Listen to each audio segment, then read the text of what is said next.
Hi everyone and welcome to Brunch Business. Today we thought we'd talk about problem solving and how people can quickly turn small issues into big issues when they don't have to. Because they're actually taking the balance in the wrong way.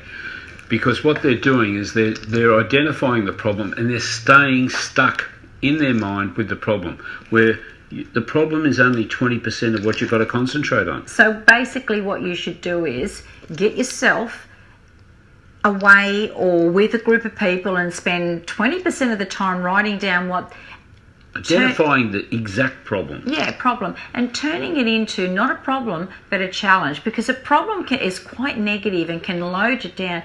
And people get caught up in the whole problem and talking about the problem and nothing comes of it. So if you sit down and take 20% of your time on writing down what the challenge is rather than the problem, and the rest of it, the 80% of the time, should be working on what the solution should be.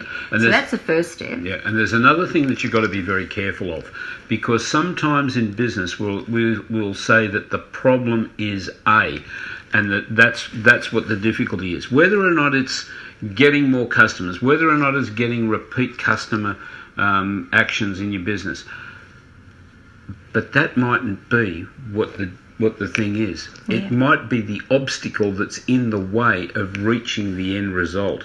Exactly. And you've got to be careful that you actually identify what the problem is, because there can be that obstacle that stops you from getting to the result. And you're actually identifying in your own mind that the failure of the result is the problem, whereas the obstacle of reaching the result is what the difficulty is. Geez, you just confused me then, Gary. Oh, no. I'm kidding. So the other thing that we hear people say out loud even, why does this always happen to me? How come every time I do this, that happens? It always happens to me. No. They put themselves in this endless loop of negative thought, train of thought, which leads to overwhelm. And by going into those negative questions or why does this happen to me? Every time I meet somebody, it's always negative. People are always bad to me, so I'm not going to go. Every time we introduce a new product, we have this problem. Everything goes wrong.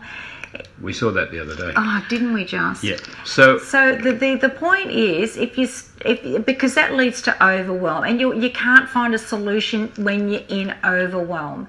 So the whole idea of it is, if you work on that 20% of the time on what the actual challenge is, and then 80% is asking those effective questions. Yep. And what are some of those questions, Gary? What is it that we need to do to move forward? Yep.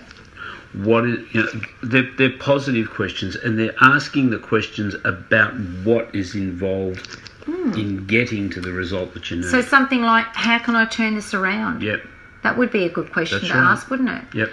Or maybe, what's the quickest way I can get this done without interrupting too much of my day? Yep.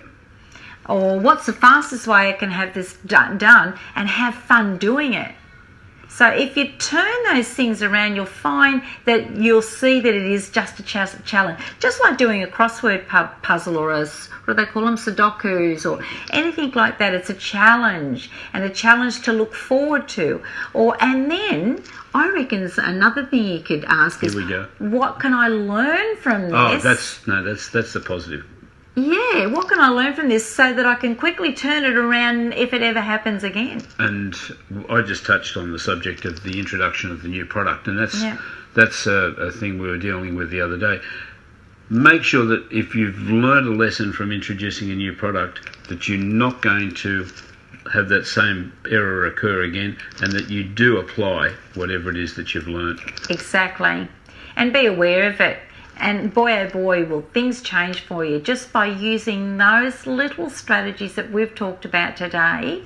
How different your job, even your personal life. If you take this into your personal life and see things not as a problem but a challenge, okay, how can I fix this? And start thinking along the positive lines with the positive questions, there won't be any such thing as problems anymore. Yeah, but if you look at it in this way, questions are always what give you the answer. Absolutely. Your brain will find the answer if you ask it the right questions. That's Brunch Business for today, guys. I hope you got something out of that. I know I just did. Probably more hunger. Okay, thanks very much, guys. Catch up with you soon. Bye for now. Keep smiling.